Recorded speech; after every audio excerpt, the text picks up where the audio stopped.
একটা পাহান বানাই স্বামীর জন্য, সুবারি দিব, জরদা দিব। এই ভিডিওটার দিকে একটু লক্ষ্য করেন, এবার একটু লক্ষ্য করেন, কি সুন্দর না? এটা এডিটিং। এই ভিডিওটি ভালোভাবে লক্ষ্য করে দেখুন, এবার দেখুন, সুন্দর না? এটা এডিটিং। দেখো আজকাল অনলাইনে কি চলতেছে তোমরা মোটামুটি ভালোই জানো। ইভেন অনেকেই জানো না যে আরো গ্রামে ওয়াইফাই এর মানিটা। তো আজকে সেই সব বিষয় নিয়ে আলোচনা করবে এবং কিছু বোক চুতকে হালকা করে ধুয়ে দেব। প্রথমে তোমাদেরকে ক্লিয়ার করে দিই আসলে এটার মেন কাহিনীটা কি। দেখো বাংলাদেশে যারা যারা বাস করে সকলেরই কম বেশ ভাইরাল হওয়ার ইচ্ছাটা আছে। আমার ধারণাতে বাংলাদেশের নাগরিকের কম বেশ সকলের কাছে একটা করে হইলেও টিকটক আইডি আছে। ঠিক তেমনি গ্রামের কিছু সহজ সরল মানুষ ভিডিও ক্রিয়েট করে ওই ভিডিও আবার টিকটকে আপলোড করে। একটা পাহান বানাই স্বামীর জন্য, সুবারি দিব। ঠিক তেমনি আমাদের এই গ্রামের সহজ সরল এই আন্টিটা তার স্বামীর জন্য পান বানাইতে বানাইতে একটা গান করে ভিডিও আপলোড দেয় টিকটক। তো এই ভিডিও দেখে শহরের কিছু নেতিবাচক পোলা পায় এটা নিয়ে ট্রল করা শুরু করছে। আর এই ট্রল করার ভিতরে শুধু আমাদের এই ভদ্র আন্টি না, আরো অনেকে টেনে আনা হয়েছে ট্রলের ভিতরে।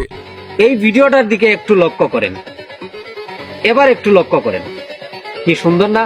এটা এডিটিং। তো তোমরা মোটামুটি সকলেই জানো কি কি নিয়ে ট্রল হইতেছে এবং চলতেছে, এটা তোমরা মোটামুটি সবে জানো। তো আমি আর খোলাসা করে সবকিছু না বললাম, চলো এবার আসা যাক আমার মন্তব্যের দিকে। দেখো গ্রামের মানুষ হয়তো তোমাদের মতো অত স্মার্ট না, কিন্তু স্মার্ট ভাবে ভিডিও করে টিকটক আপলোড দিতে পারে না। তাই বলে গ্রামের মানুষ সহজ সরল এমন কিন্তু না। তাই বলে তোমরা তাকে নিয়ে ট্রল করবা, এটা কেমন কথা? দেখো অনলাইন বলতে আমরা বুঝি বিনোদনের আড্ডা, তো সেই জায়গায় কিছু বিনোদন হবে এইটাই স্বাভাবিক। তো যে ট্রলটা চলতেছে এটা বিনোদন হিসাবে নেওয়া যেত, কিন্তু এর ভিতরে কিছু বকচুত বলা পান এটাকে সিরিয়াস ভাবে নিয়ে নিচ্ছে। এই ভিডিওটা করার বিন্দু মাত্র ইচ্ছা আমারও ছিল না, কিন্তু কিছু বকচুদের ভিডিও দেখে নিজেকে আর আটকে রাখতে পারলাম না, তাই বসে গেলাম ভিডিও বানানোর জন্য। তাহলে চলো দেখে আসি এক বকচুদের কীর্তি কাহিনী। শহরে একটা বাসা ভাড়া মাসে 16,000 টাকা, আর গ্রামে 1% জায়গার দাম 16,000 টাকা।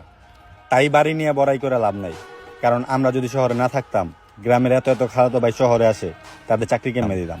আরে বাইঞ্চোদ, প্রথম কথা হইলে তোরা থাকস বাড়াইতা, আজকে যদি এই বাসা থেকে লাত্তি মারা বাইর করে দেয় তোরা কই যাবি তোরা নিজেও জানো। আচ্ছা আমি এক মুহূর্তের জন্য মানে নিলাম গ্রামের জমিনের দাম অনেক কম, কিন্তু কম হইলেও তারা নিজস্ব বাড়িতে থাকে, নিজস্ব জমিনেতে থাকে, তোদের মতো তো বাড়াইতা তো থাকে না নাকি? আর বোকাচোদ আরেকটা কথা বলি শোন, 16,000 টাকা দিয়ে যদি গ্রামে জমিন কিনতে আসস, ওই 16,000 টাকা মোরা তোদের পিছন দিয়ে ভইরা দিমু বাঙ্গিন না। আর কি বললি গ্রামের চাস্তো বাইতে তোরা চাকরি ঢাকা গেলে নাকি? আরে বাইঞ্চোদ, এই ভিডিও করে না খায়া নিজে কামলা দিয়ে অন্তত কিছু খাইতে পারবি, অন্যরে চাকরি না দিয়া নিজে চাকরি করবো। দেখো এরকম কিছু বোকাচোদার জন্যই কিন্তু এরকম কন্ট্রোভার্সিটা তৈরি হয় যে গ্রাম আর শহরে যে বিধাভেদ লাগছে, এরকম কিছু বলানোর জন্য কিন্তু এরকম হয়। দেখো এরকম কথা বললে কিন্তু হাজারো বকচুদ নিয়ে হাজারো গালিগালাজ দিয়ে ভিডিও বানানো যায়, কিন্তু ভাই আমার বাসায় উঠি দিয়েছে, আমি গেলাম, তোমরা থাকো। তো দেখা হবে পরবর্তী ভিডিওতে, ততক্ষণের জন্য আল্লাহ হাফেজ।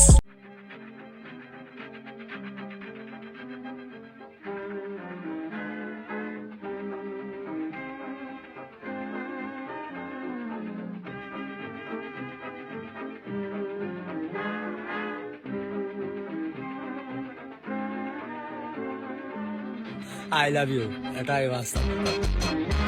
আপনি কি বার্গার দিচ্ছেন? বার্গার ভিতরে পাথর।